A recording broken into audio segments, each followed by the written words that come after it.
लोकसभा चुनाव के नतीजों को आने में महज एक हफ्ते का वक्त बाकी रह गया है। अब ऐसे में उम्मीदवार और कार्यकर्ताओं की धड़कनें तेज होने लगी है। 6 चरण में अभी तक लोकसभा चुनाव निपट चुका है, एक चरण बाकी है। 1 जून को उस 7वें चरण में भी चुनाव हो जाएगा और उसी के साथ उत्तराखंड समेत भारत की 543 सीटों पर चुनाव खत्म हो जाएगा। उत्तराखंड में पहले चरण में ही चुनाव हो गए थे, उसके बाद सियासी पारा एकदम गिर गया था।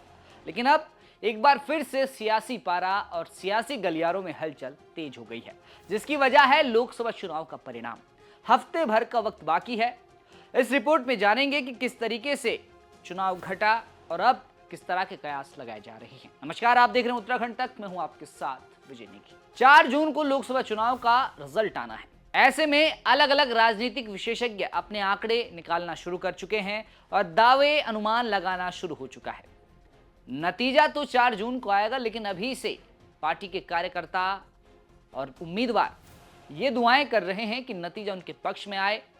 लेकिन एक बार उत्तराखंड की 5 सीटों पर हुए चुनाव पर नजर डाल देते हैं। गढ़वाल से लेकर और कुमाऊं तक 5 लोकसभा सीटों पर चुनाव हुए। टिहरी, हरिद्वार, गढ़वाल, अल्मोड़ा और नैनीताल सीट पर चुनाव हुए। अब इन 5 सीटों पर किसके पक्ष में नतीजा आएगा, ये तो 4 जून को पता चलेगा। लेकिन अगर इतिहास की बात करें तो 2009 में इन 5 सीटों पर कांग्रेस ने पंजा अपना चलाया था और 5 सीटें कांग्रेस के पक्ष में गई थी। वहीं 2014 और 2019 में बीजेपी का कमल खिला और 5 सीटों पर बीजेपी का कब्जा रहा।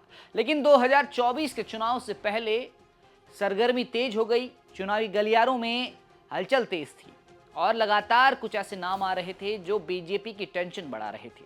लेकिन नतीजा 4 जून को आएगा, उस पर लगातार हम कवरेज करेंगे। वो कवरेज आप तक 4 जून को पहुंचेगी, लेकिन एग्जिट पोल 1 जून को आएगा। 1 जून को भी आपको हमारे साथ जुड़ना है।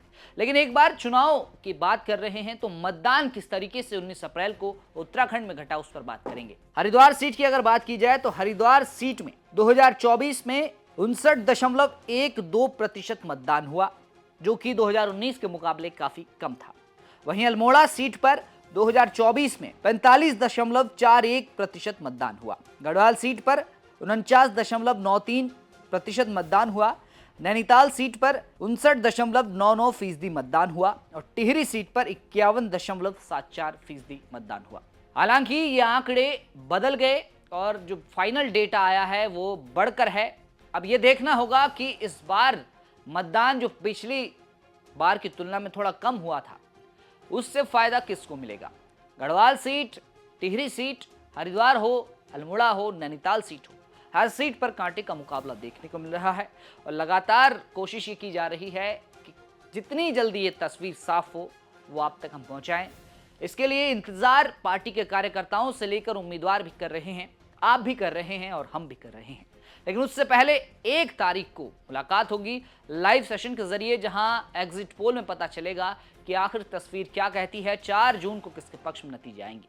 फिलहाल के लिए इतना ही। आप देखते रहें उत्तराखंड तक और लोकसभा चुनाव की तमाम खबरों को जानने के लिए आप देखते रहें उत्तराखंड।